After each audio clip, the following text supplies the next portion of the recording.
Welcome to Techturks. Today I have Debo with me. Debo is the founder of Dooctora. Dooctora is a platform that connects healthcare professionals with quality healthcare facilities in Nigeria. Debo, welcome to Techturks. Thank you for coming on the show. Thanks for the invite. So, how did Dooctora start? What's the story behind Dooctora? So I moved back to Nigeria in 2011. I had done med school in UAE. That's Sharjah, just outside Dubai. And when I moved back, I think the first thing that hit me was the quality of medical facilities here and how it was really different. And the second thing that hit me here was how the practitioners here don't earn enough to be able to leave that public sector, that sort of rat race, to go set up their own private facilities. And that gap was leading to a decrease in access to care, such that most facilities would actually own the patients, and then the practitioners have to kind of slave under them, quote unquote. I was thinking about ways to reduce that burden, and also looking at the fact that that was the main reason why a lot of practitioners were leaving the country in search of better fortunes. We wanted to create a system where if we set up facilities, how do these professionals come in, use these facilities to see their own clients instead of private practice without setup costs and looking at those overheads that would actually prevent them from thriving. My plan was take one of those family properties that I had access to, break it down, set up a center with up to 4 surgical facilities, and then use this as a leverage point such that doctors or surgeons rather would come and use that. The selfish interest there was I wanted to be a neonatal surgeon. Okay. And there was no way I could be a neonatal surgeon in Nigeria. What's a neonatal surgeon for we? So a neonatal surgeon is a specialized pediatric surgeon. So pediatric surgeons work on children, but neonatal surgeons work on babies that are still in the womb, maybe from about 3 months, 6 months in pregnancy to the first 28 days of life. So that was it. One center was what I had in mind. Then I got to business school. Fortunately and unfortunately, I chose Imperial College. So we are alma maters. Oh yeah, apparently.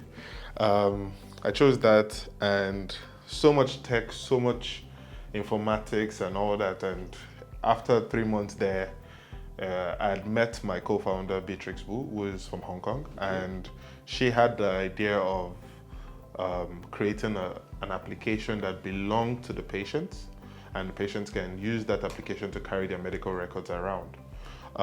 So all that exposure to informatics and a lot of stuff made us realize that, hey, why don't we set up more centers so we have a lot of access points, and then have a central tech platform that connects everything, that has the records, but still geared around making sure professionals that were limited as far as Nigeria is concerned. So we have less than 35,000 doctors to serve 200 million plus people.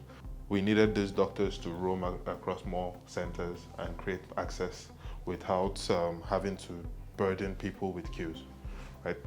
So that led to the initial concept around Dooctora. But then we did the financial projections and saw the cost of having to set up these massive centers, that were dreams that we had, and that was a stumbling block. But as with most things that are meant to be, both of us sat in the cafeteria someday. It was a very quiet evening. We're just discussing as usual, and 2 Asian guys walked up to us.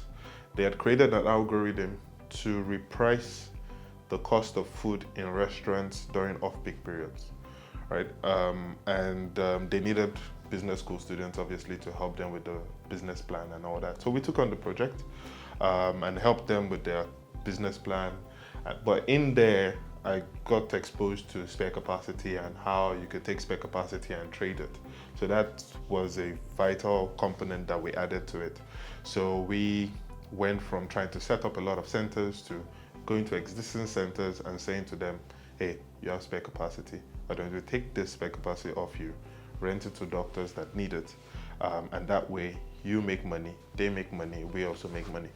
And that's how we got here. Because it requires a a change in mindset for some of the Yes. stakeholders that you are actually addressing as well, even the patients, the doctors, the centers as well. But it's what they really need. So that cultural precedent, that need to change mindset has actually been the most difficult barrier to our growth and adoption. But I think it's reducing now because people are seeing the value. I think also because with Nigeria, people need to see things to believe it. So just saying out of the blue. So with us, we approached about 5 centers. When we wanted to start, everybody said no. So I kind of just spoke to my team. By this time, we were 4 founders now.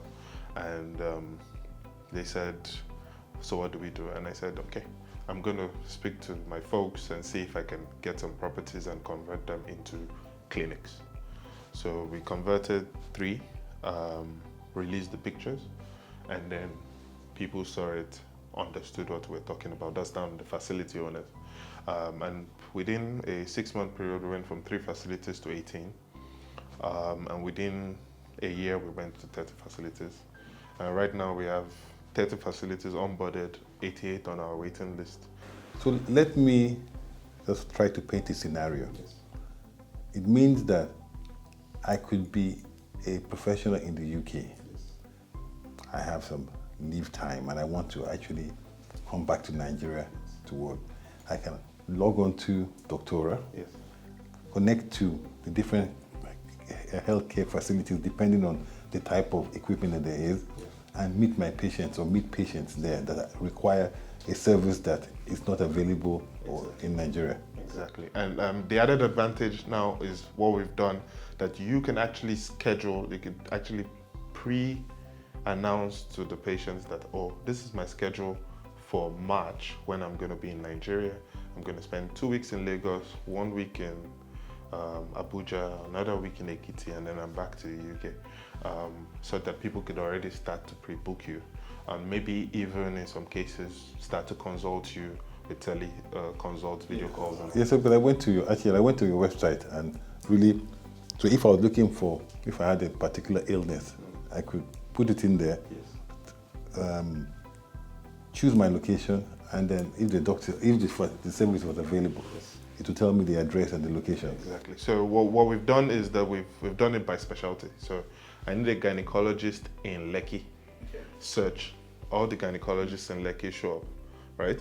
And then what we've done also from the professional's point of view is to give them that sort of flexibility, but also that location-based pricing helps to provide more access and get more people into the net. So last question, so Dooctora, I mean like 30 locations, 250 doctors so far. I don't know how many patients have been treated, but where do you see yourself in the next 2 years? Are you going to raise funding through existing shareholders? Are you going to go IPO? Are you going to do a round? Because clearly a lot of awareness and a lot of infrastructure needs to be put in. Well, it has been really difficult. I think that whole funding landscape is no one really wants to put money into healthcare. We've been lucky that we are partly a real estate company, so we're getting some interest. The plan really is to build a Pan-African sort of company, especially looking at the West to East Africa belts. All around Sub-Saharan Africa, especially West Africa, there's a serious deficit in terms of health professionals. And what we are trying to achieve is that if we can create the infrastructure and standardize that across that belt, then we create a hub for medical tourism here, because people can now pick Africa as a destination and say, oh, it's so expensive to get this surgery done in the US. My surgeon is here in the US. It's a lot cheaper if both of us book a flight to Nigeria and we go do the surgery in Nigeria and be back in the US when we are fine. I have family in Nigeria, so I can easily get people there to support. So that's really our goal. Debo, thank you very much for coming on to Techturks. It was a pleasure to have you, and we'll continue the conversation offline. Thank you very much. Thank you.